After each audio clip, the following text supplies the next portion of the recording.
வணக்கம் நேயர்களே. இன்றைக்கி நம்ம பார்க்க போகிறது புளி, டேம்ரிண்ட், அம்லிகா. இதில் கால்சியம் வந்து உங்களுக்கு 168 மில்லிகிராம் இருக்குங்க. அயன் வந்து உங்களுக்கு 108 மில்லிகிராம் இருக்குது. நியாசின் 107 மில்லிகிராம் இருக்குது. விட்டமின் சி, ஏ, பாஸ்பரஸ் எல்லாமே இருக்குது. உங்களுக்கு வந்து இது வந்து அதிக அளவில் நம்ம வந்து எடுத்துக்கும் போது நமக்கு வந்து ஹைப்பர் அசிடிட்டி அப்படின்னு சொல்லக்கூடிய அதிகமான அமிலத்தன்மை சுரக்கிற ஒரு பிரச்சனை வரும். ஸோ இதுக்கு நம்ம அளவோடு தான் வந்து நம்ம பயன்படுத்தணும். இதில் உங்களுக்கு டார்டாரிக் ஆசிட் இருக்குது. அதனால் உங்களுக்கு இது ஒரு நல்ல ஒரு மலம் இலக்கிங்க.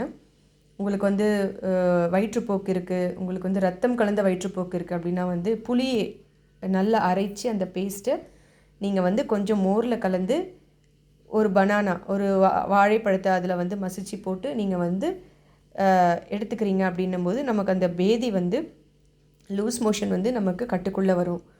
அதுக்கப்புறம் அதனோட அந்த உள்ளே இருக்கிற அந்த சதை பகுதியையும் அப்புறம் கொஞ்சம் வெல்லம், அப்புறம் கொஞ்சம் ஜீரக பவுடர், இது எல்லாத்தையும் நம்ம வந்து மிக்ஸ் பண்ணி நம்ம வந்து ரெகுலராக எடுக்கும்போது நமக்கு வந்து லிவரில் எந்த பிரச்சனை இருந்தாலும் நமக்கு வந்து அதுக்கு ஒரு நல்ல தீர்வாக இருக்கும். அதுக்கப்புறம் கொமட்டல், அப்புறம் வாந்தி வர்றது, மயக்கமாக இருக்கிறது, அந்த ஒரு பிரச்சனைகளுக்கெல்லாம் கூட இது ஒரு நல்ல தீர்வாக இருக்கும் புளி.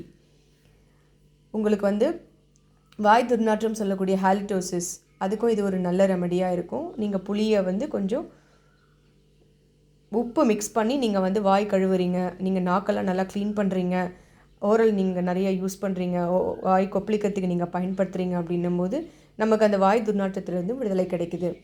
அப்புறம் வந்து நீங்கள் வந்து புளியோட மரப்பட்டை இருக்குது இல்லைங்களா, அதை வந்து நம்ம வந்து பவுடர் கிடைக்குதுன்னா பாருங்கள், வாங்கி அதோட கொஞ்சம் நெய் சேர்த்துட்டு நம்ம வந்து வீட்டில் மிக்ஸ் பண்ணி வைக்கிறோம் அப்படின்னா நமக்கு வந்து தீப்புண்கள், நமக்கு கிச்சனில் நமக்கு வேலை செய்யும்போது தீப்புண்கள், இல்லை எதிர்பாராத டைமில் நடக்கிற தீப்புண்களுக்கெல்லாம் அது ஒரு நல்ல மருந்தாக இருக்கும்.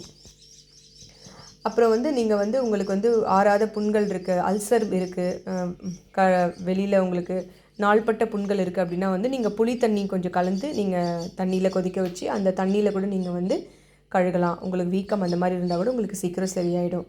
அதுக்கப்புறம் உங்களுக்கு வந்து சளி பிரச்சனைகள் இருக்குது, நுரையீரல் பிரச்சனை இருக்குது அப்படின்னாலுமே வந்து புளிய மரத்தோட பூக்கள், அந்த பூக்கள் கிடைக்கும் இல்லைங்களா, அதை வந்து நம்ம நல்லா ஒரு அரைச்சி ஜூஸாக எடுத்து அது கூட கொஞ்சம் வந்து தேன் கலந்து நம்ம வந்து எடுத்துக்கும் போது நமக்கு அந்த பிராங்கைட்டிஸ்ன்னு சொல்லக்கூடிய அந்த